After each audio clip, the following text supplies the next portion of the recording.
Hai, welcome back to my YouTube channel. Nama gue Vini, dan di video kali ini, video terakhir gue di tahun 2021, gue bakalan ngerekomendasiin buku-buku yang jadi favorit gue sepanjang tahun 2021 kemarin. Tapi sebelum itu, jangan lupa untuk di-like dulu video ini, dan buat kalian yang baru mampir ke channel gue, jangan lupa untuk diklik tombol subscribe-nya sebagai bentuk dukungan kalian buat gue dan buat channel ini. Oke, kita langsung aja masuk ke rekomendasinya. Jadi di video gue sebelumnya yang tentang reading progress selama tahun 2021, gue ada kasih info kalau ada 26 buku yang gue kasih rating 4 bintang dan ada 12 buku yang gue kasih rating 5 bintang. Tapi di video ini gue akan mengerucutkan menjadi 11 buku yang bener-bener jadi favorit gue banget selama tahun 2021, supaya kalian juga nggak bingung kalau ngeliat video ini kepanjangan karena gue nyebutin semua buku yang ratingnya 4 bintang sama 5 bintang, karena itu akan banyak banget. Jadi gue akan mengerucutkan ke top favorit gue, yaitu ada 11 buku, dan ini dia bukunya. Yang pertama ada Red, White, and Royal Blue karyanya Casey McQuiston. Buku ini bercerita tentang Alex yang adalah seorang anak dari Presiden Amerika Serikat dan Henry yang adalah seorang pangeran dari kerajaan Inggris, dan mereka berdua tuh selama ini tuh terlibat dalam hubungan rival. Jadi mereka tuh kayak saingan gitu, pengen menunjukkan siapa sih yang lebih oke gitu di antara mereka berdua. Secara mereka berdua ini kan pasti jadi sorotan banget kan di media-media gitu. Nah, sampai akhirnya mereka semacam kayak terjebak dalam sebuah hubungan yang mengharuskan mereka untuk bersahabat. Kenapa gue kasih tanda kutip ya? Karena sebenarnya mereka rival gitu kan, tapi terus akhirnya mereka terjebak dalam situasi di mana mereka harus menunjukkan kalau mereka ini adalah besties. Nah, yang bikin gue suka sama buku ini dan bikin buku ini jadi favorit buat gue adalah karena romansa LGBT-nya yang menurut gue kayak manis aja gitu. Menurut gue romansanya tuh manis banget gitu, dan mungkin buku ini tidak bisa untuk semua orang gitu ya. Kalau ada beberapa yang dari kalian memang kurang menyukai atau kurang prefer lah sama romansa yang LGBT, mungkin kalian akan nggak suka sama buku ini. Tapi gue pribadi, in my honest opinion, gue suka sama buku ini karena ya manis aja romansanya gitu loh. Gue gue kayak baru menemukan buku yang male romance tapi kayak romansanya tuh bener-bener sweet aja gitu kan. Dan selain itu juga penggambaran karakternya yang ditulis sama penulis itu bener-bener kayak konsisten gitu dari awal sampai akhir gitu. Sifatnya mereka nggak berubah, cara mereka ngomong gitu kan, cara mereka berinteraksi satu sama lain tuh nggak berubah, dan itu yang bikin gue suka dan bikin buku ini tuh menarik aja buat gue. Dan ceritanya pun mengalir banget, enak banget buat diikutin. Dan walaupun gue bukan penyuka romance atau gue nggak yang terlalu tergila-gila sama contemporary, tapi buku ini menarik banget dan jadi favorit gue di tahun ini. Jadi ya itu dia buku pertamanya, Red, White, and Royal Blue. Buku kedua yang jadi favorit gue adalah buku dari karangan penulis Indonesia, yaitu Perempuan yang Menangis Kepada Bulan Hitam karyanya Kak Dian Purnomo. Buku ini dapat 4 bintang dari gue, tapi gue suka banget sama buku ini dan gue akan ngerekomendasiin banget ke kalian buku ini, terlebih untuk kalian para perempuan di luar sana. Buku ini bercerita tentang Maggie Della yang dia tuh terjebak hukum adat, yaitu hukum adat tangkap, di mana seorang laki-laki bisa menculik seorang perempuan untuk dijadikan istri secara paksa.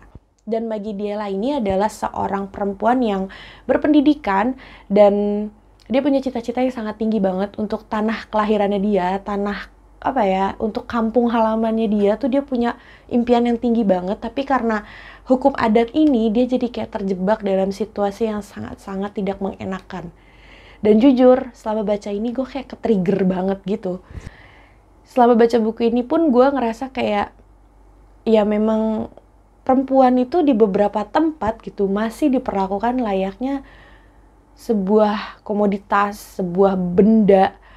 Ya memang kayak nggak punya pikiran sendiri, yang nggak bisa punya pendapat sendiri, yang nggak bisa memutuskan hidup dia sendiri gitu loh. Dan itu memang masih kejadian sampai saat ini. That's why gue merekomendasikan banget buku ini buat para perempuan di luar sana.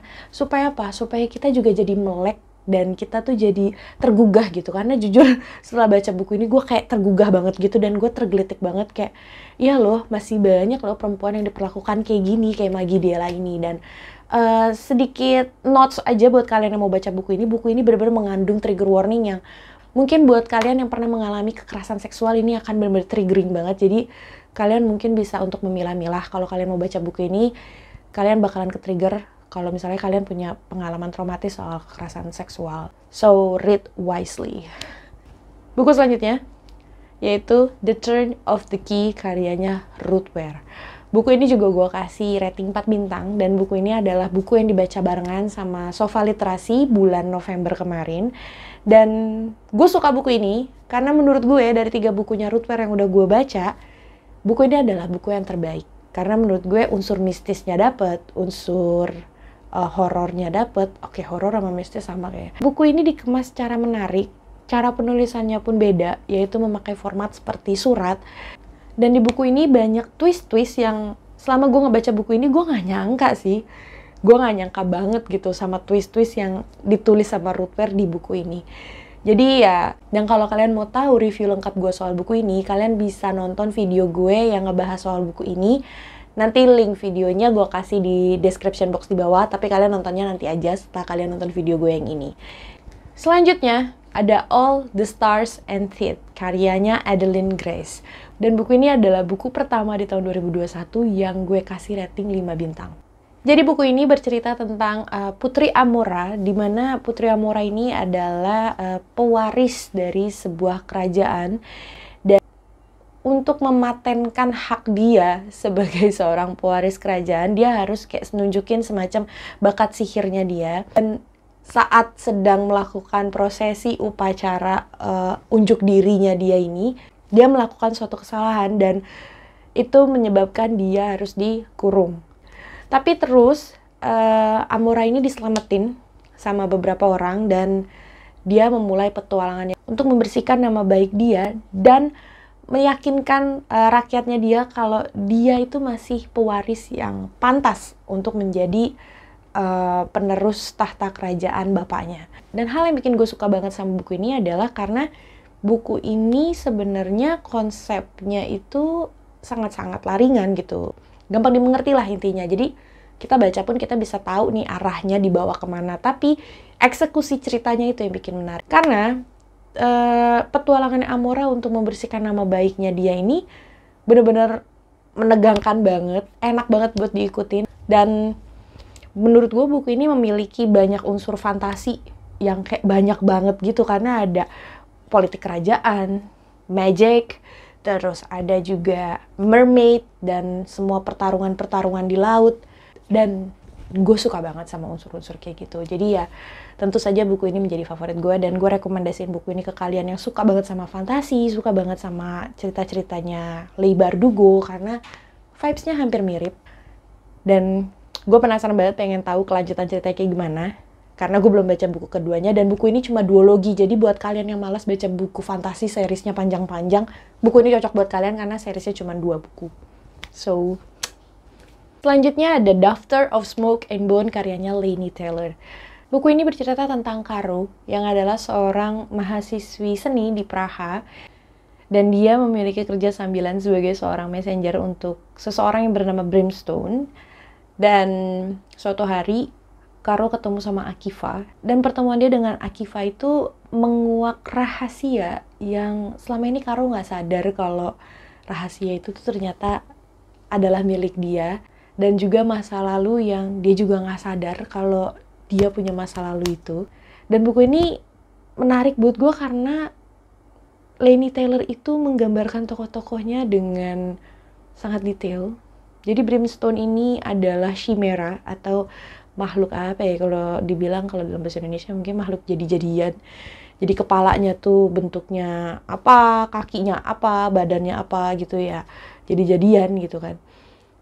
Jadi ya Laini Taylor tuh bener-bener detail banget ngegambarin itu semua. Dan ketika baca buku ini tanpa melihat fan artnya juga, gue bisa ngebayangin gitu, oh ini kayak gini, terus oh suasana kotanya kayak gini gitu. Dan menurut gue Laini Taylor udah berhasil gitu menuangkan semua fantasi, semua ide-idenya dia, tokoh-tokoh dalam bukunya itu ke dalam bentuk tulisan tuh sangat-sangat berhasil dituliskan sama dia sampai akhirnya gue bisa ngebayangin tanpa gue ngeliat visualnya. Jadi ya itu yang bikin buku ini jadi favorit banget buat gue, dan gue gak sabar banget pengen baca buku kedua dan ketiganya. Again, kalau kalian gak suka buku series yang terlalu panjang atau bukunya terlalu banyak, mungkin kalian bisa mempertimbangkan untuk membaca buku Daughter of Smoke and Bone ini, karena mereka cuma 3 buku doang, jadi trilogi. Jadi itu dia, Daughter of Smoke and Bone. Selanjutnya, gue agak sedih nyebutnya. Ada A Little Life. Jadi ini karangannya Hanya Yanagihara. Gue kasih buku ini 5 bintang. Buat kalian yang bookstagrammer, booktuber, even mungkin booktoker, kalian pasti pernah at least ngeliat buku ini ada di radar kalian sekali aja minimal. Karena memang buku ini tuh lagi banyak banget diomongin. Nggak banyak banget diomongin sih, cuman memang ada aja gitu di circle kalian yang baca buku ini. Gue jujur aja, gue ngeliat buku ini tuh di Bookstagram, direkomendasiin oleh 2 Bookstagram yang bener-bener emang setiap buku yang mereka baca tuh gue perhatiin banget, yaitu Brenda dan satu lagi adalah Yunia, which is my best friend. Dan mereka sama-sama nangis ketika baca buku ini. Buku ini emang sedih banget. Jadi ya gue sebenarnya agak bingung ya, gue mau ngerekomendasiin buku ini apa enggak. Jadi buku ini bagus banget, bener-bener bagus banget. Tapi gue tuh sebenarnya agak ngerasa bersalah kalau ngerekomendasiin buku ini, karena buku ini pasti akan bikin sedih. Gue nggak ngerti level sensitivitas kalian kayak gimana, tapi buku ini aja berhasil membuat gue ngerasa sakit hati banget gitu kan. Buku ini bercerita tentang 4 orang sahabat, dan ya buku ini akan menceritakan persahabatan mereka dari mereka baru masuk kuliah sampai akhirnya mereka tua. Tapi menurut gue fokusnya tuh lebih ke salah satu karakter di antara 4 orang sahabat ini, yaitu namanya Jude. Dan buku ini bercerita tentang Jude dan hubungan dia sama orang-orang di sekitar dia. Dan ya banyak banget hal-hal menyedihkan di buku ini. Jadi ya buat kalian yang ngerasa kayak aduh gue gak sanggup nih kayaknya kalau ngebaca buku yang terlalu sedih gitu ya, sebaiknya jangan baca buku ini. Tapi buat kalian yang senang menyiksa diri sendiri kayak gue udah tahu Brenda sama Yunia nangis baca buku ini, tapi gue tetap penasaran pengen baca juga ya. Selamat mencoba. Karena buku ini sebenarnya bagus. Banyak banget pelajaran yang bisa dipetik dari buku ini, banyak banget banyak banget hal-hal yang bisa menghangatkan hati, walaupun banyak juga hal-hal yang bisa menyakiti gitu. Tapi ya kalau kalian suka buku dengan banyak pelajaran hidup, kalian bisa sih baca buku ini. So that's A Little Life karyanya Hanya Yanagihara. Selanjutnya ada The Poppy War, karangannya R.F. Kuang. Buku ini juga gue kasih 5 bintang, dan hanya buku ini yang menjadi favorit gue. Buku kedua ketiganya nggak terlalu jadi favorit buat gue. Jadi ya, gue suka buku ini karena ini adalah buku pertama dari triloginya The Poppy War. Jadi buku ini bercerita tentang Rin, yang adalah anak yatim piatu korban perang Poppy War pertama dan kedua. Dan dia tuh terobsesi banget pengen masuk ke sekolah militer. Dan dia berusaha banget gitu kan untuk bisa masuk, dan akhirnya ketika dia masuk, masalah dia nggak berhenti di situ gitu, karena di sekolah militer itu dia malah jadi bahan pergunjingan karena ras dia tuh yang kelihatan berbeda sama anak-anak yang ada di sekolah militer itu, karena memang rasnya dia tuh kebanyakan nggak bisa masuk ke dalam sekolah militer itu. Jadi kayak cuman ya 1:1000 lah yang bisa masuk dari rasnya dia masuk ke sekolah militer itu, dan dia jadi kayak bahan bulian gitu. Nah, di buku Poppy War ini kita akan ngikutin petualangannya Rin selama di sekolah militer itu, dan gimana akhirnya Poppy War ketiga tuh mulai menunjukkan percikan-percikannya lagi. Jadi kan udah pernah ada Poppy War 1 sama Poppy War 2, dan ya mau ada Poppy War ketiga nih. Jadi kita akan ngikutin nih petualangannya Rin di sekolah militer itu. Dan gue suka gitu karena petualangannya Rin di buku pertama ini bener-bener enak banget diikutin. Kalau di buku kedua dan ketiganya kayak ya so-so aja lah gitu kan. Dan gue suka banget gitu sama buku ini. Buku ini jadi favorit gue banget karena memang pengenalan tokohnya juga enak banget gitu kan, smooth banget. Dan gue suka sama karakter Rin, gue suka sama karakter Kitai, gue suka sama karakter Aslan. Akhirnya buku ini jadi favorit gue banget gitu. Dan gue nggak bisa favoritin buku kedua ketiganya, nggak tahu kenapa, emang gue nggak ngerasa itu jadi favorit gue, karena emang yang dari ketiga buku itu yang jadi favorit gue itu adalah ya The Poppy War gitu kan. So ya kalau kalian suka series fantasi dengan epic battle dan karakter-karakter yang kuat, yang jago berantem, kalian boleh banget baca The Poppy War. Tapi ada trigger warningnya, jadi beberapa adegan di buku ini tuh gue anggap terlalu gore banget sih, alias terlalu apa ya, agak-agak mengerikan. Jadi buat kalian yang apa ya, nggak kuat gitu menggambarkan secara visual di otak kalian tentang adegan-adegan gore, mendingan jangan baca buku ini. Jadi itu dia The Poppy War. Selanjutnya ada penulis dari Indonesia lagi, yaitu Rumah Lebah, karangannya Mbak Ruby Meita. Buku ini gue kasih 5 bintang di Goodreads. Buku ini bercerita tentang Mala, bocah berumur 6 tahun yang tergila-gila dengan buku ensiklopedia. Dan dia punya 6 teman hayalan, dan 6 teman hayalannya ini mulai membuat ibunya Mala tuh khawatir. Jadi buku ini genrenya misteri, dan gue suka banget sama caranya Mbak Ruby Meita tuh menggambarkan ke-6 teman hayalannya si Mala ini dengan sangat detail. Dan yang bikin buku ini menarik buat gue dan menjadi favorit gue adalah karena unsur horornya sih. Unsur horornya tuh dapet banget gitu, dapet banget dengan apa yang dituliskan sama Mbak Ruby, itu bener-bener dapet banget. Dan gue suka banget sama twistnya, dan ending dari buku ini pun juga sangat bisa dikembangkan. Jadi kalau misalnya kalian mau baca buku Rumah Lebah ini sama teman kalian, ini bisa jadi bahan diskusi yang menarik, karena menurut gue buku ini tuh bisa bisa menimbulkan banyak persepsi di antara para pembaca. Karena gue ngerasa pas gue baca buku ini tuh gue bisa punya kayak beberapa pola pikir gitu loh. Oh, tapi bisa juga loh kayak gini. Atau oh, bisa juga loh alternatifnya kayak gini. Jadi kalau misalnya kalian baca buku ini sama teman kalian, enak banget buat dijadiin bahan diskusi, karena ya banyak hal yang bisa dibahas di buku ini. Jadi itu dia Rumah Lebah dari Mbak Ruby Meita. Selanjutnya ada The Phantom of the Opera, karyanya Gaston Leroux. Ini buku klasik dan gue suka banget, karena selama ini gue baca buku klasik emang belum banyak, baru kayak Pride and Prejudice, Wuthering Heights, kayak gitu-gitu. Dan The Phantom of the Opera ini membawa aura baru, membawa aura baru untuk gue, dimana vibes yang dibawa sama si The Phantom of the Opera ini adalah vibe misteri. Dan ya gue suka gitu, karena vibes-nya tuh bener-bener dark banget, gelap banget, kelam banget, dan nuansanya tuh opera hantu kayak gitu-gitu. Dan jujur dari awal gue baca, gue nggak nyangka kalau twistnya akan dibikin kayak gitu. Jujur banget, gue nggak nyangka kalau twistnya akan diputer ke arah situ. Jadi buat kalian yang baca, kalian pasti ngerti maksud gue apa. Dan buat kalian yang belum baca, mendingan kalian baca, karena buku ini juga nggak tebel-tebel banget kok, dan enak banget. Dinikmatinya tuh enak banget, karena ceritanya tuh kita dibawa bener-bener pelan-pelan sampai akhirnya kita sampai di twistnya. Jadi ya itulah kenapa The Phantom of the Opera jadi favorit gue juga di tahun 2021 kemarin.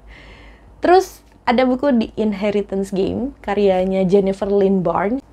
Jadi buku ini bercerita tentang Avery yang adalah seorang anak yatim piatu, dan suatu hari dia diminta datang ke rumah keluarga Hawthorne karena si Tobias Hawthorne, si kakek lah ya kita sebutnya, meninggal, dan dia mewarisi hampir semua kekayaannya Avery. Padahal Avery juga nggak kenal sama si Tobias ini, dan otomatis keluarga Hawthorne jadi kayak blingsatan dong, maksudnya lo tuh siapa gitu, kok lo bisa dapet hartanya kakek gue atau bokap gue, karena di situ juga ada anak-anaknya si Tobias kan. Dan mulailah muncul gitu kan, lo pasti ini ya, lo scammer ya, lo pasti penipu ya, segala macam gitu. Dan ternyata Tobias itu atau si kakek ini meninggalkan semacam teka-teki yang harus dipecahkan oleh cucu-cucunya, dan itu ada 4 cucu di rumah itu, cowok semua. Dan ya buku ini akan bercerita tentang cucu-cucunya si Tobias ini yang berusaha untuk memecahkan maksud dari teka-teki warisan si kakek mereka. Dan ya buku ini seru buat gue, karena kalau kalian pernah nonton film Knives Out yang diperanin sama Chris Evans dan Daniel Craig, itu juga vibes-nya hampir sama kayak gitu. Vibes-nya mirip-mirip banget, jadi kayak ada perempuan yang tiba-tiba dapat warisan, dan keluarga itu pada berusaha untuk mengungkap lo kenapa bisa dapat warisan gitu kan. Dan di buku ini juga sama, dan itulah hal yang menarik. Jadi karena gue memang udah pernah nonton film Knives Out, dan gue suka sama filmnya, dan buku ini juga punya vibes yang sama, dan gue suka sama semua unsur di buku ini. Gue suka sama karakter-karakternya, gue suka sama teka-tekinya, karena gue juga jadi ikutan mikir gitu kan, teka-tekinya tuh bakal kayak gimana gitu kan. Dan gue suka karena ceritanya tuh benar-benar dibikin mengalir gitu aja. Dan gue baca ini di e-book, dan babnya itu pendek-pendek, jadi enak aja gitu, mengalir banget ceritanya, dan ngebacanya juga nggak bosan karena babnya pendek-pendek, dan setiap akhir bab itu benar-benar dibikin penasaran, jadi mau nggak mau lo pasti harus baca ke bab selanjutnya. Dan itu dia kenapa gue suka banget sama The Inheritance Game. Dan gue tahu sebenarnya buku ini juga lagi hype banget saat ini, lagi banyak banget diomongin, dan ya nggak salah sih buku ini di hype banget. Dan buku terakhir ada House of Earth and Blood, karyanya Sarah J. Maas. I know banyak yang ya kurang suka sama Sarah J. Maas karena menurut mereka karyanya ya gitu-gitu aja. Tapi gue ngerasa buku ini beda. Bukan pembelaan ya, bukan pembelaan. Gue nggak kenal Sarah J. Maas. Maksud gue baca buku dia juga baru Akotar doang. Dan ini adalah karya kedua dia, maksudnya series kedua dia yang gue baca. Dan menurut gue buku ini sangat-sangat menarik karena lo bayangin gini ya. Buku ini adalah perkawinan silang antara genre fantasi dan genre crime fiction. Kebayang gak sih? Jadi lo bayangin ada peri, ada malaikat yang memecahkan sebuah misteri pembunuhan. Buat gue yang adalah pecinta fantasi, buat gue yang adalah pecinta crime fiction, buku ini tuh bener-bener top banget. Karena buku ini akan bercerita tentang Brice Quinlan. Dan Brice Quinlan ini adalah seorang animal party lah, kebalik gue, party animal, yang dia tuh senangnya bar hopping, terus ya cewek yang sukanya pakai baju mini, yang cowok-cowok tuh kalau ngelihat dia tuh bawaannya pengen ngajak jalan. Dan suatu hari sahabatnya Brice, yaitu Danica, itu mati, terbunuh. Dan dia shock banget, dia sedih banget, dia terpukul banget. Dan 2 tahun kemudian seseorang terbunuh dengan cara yang sama seperti Danica terbunuh. Tapi masalahnya, orang yang diduga membunuh Danica 2 tahun yang lalu itu masih di penjara. Jadi siapa yang melakukan kejahatan yang sama? Dan akhirnya si Brice dipanggil lah sama kayak pihak berwenang di dunia ini, di Crescent City ini. Dia dipanggil sama pihak berwenang dan dia diminta untuk membantu melakukan investigasi akan siapa sih tersangka sebenarnya gitu. Karena yang diduga membunuh Danica masih di penjara gitu. Tapi kok tiba-tiba ada lagi nih pembunuhan yang sama, mirip sama pembunuhannya si Danica. Jadi Brice diminta untuk membantu. Dan dia dibantu juga oleh Han, yang adalah seorang fallen angel atau malaikat yang ditendang jatuh dari surga. Dan berdua mereka mencoba untuk mengungkap siapa sih sebenarnya yang terlibat dalam semua kejahatan-kejahatan yang ada di buku ini. Dan menurut gue ini benar-benar menarik. Gue suka banget sama buku ini karena unsur fantasinya dapet, romansnya ya dapat sedikit. Dan yang paling penting adalah unsur crime fiction ya. Gue suka gitu melihat si Brice dan Han ini bersama-sama meninvestigasi gitu apa sih yang sebenarnya terjadi gitu, dan petualangannya mereka gitu kan, cara mereka berinteraksi sama suspek-suspek yang mereka gitu kan. Itu menurut gue kayak wah gila sih, buku ini adalah fantasi dicampur dengan crime fiction. Jadi ya gue suka, dan plot twistnya juga tidak disangka-sangka saudara-saudara. Jadi gue pun agak kaget dan gue kayak agak mencelat gitu pas lagi baca, kayak hah ini kok kayak gini gitu. Dan inilah alasan kenapa gue jadiin buku ini favorit gue di tahun 2021. Karena memang yaitu 2 genre favorit gue dijadiin satu, dan gue suka banget gitu. Dan gue pastinya akan menanti ketika buku keduanya akan terbit di bulan Februari. So ya, House of Earth and Blood, Sarah J. Maas. So itu tadi buku-buku yang jadi favorit gue di tahun 2021.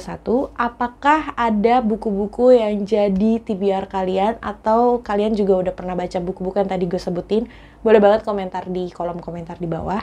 Dan ya kayaknya segitu dulu aja video gue. Lebih kurangnya gue ucapin mohon maaf. Dan thank you so much for watching this video. I'll see you in my next video.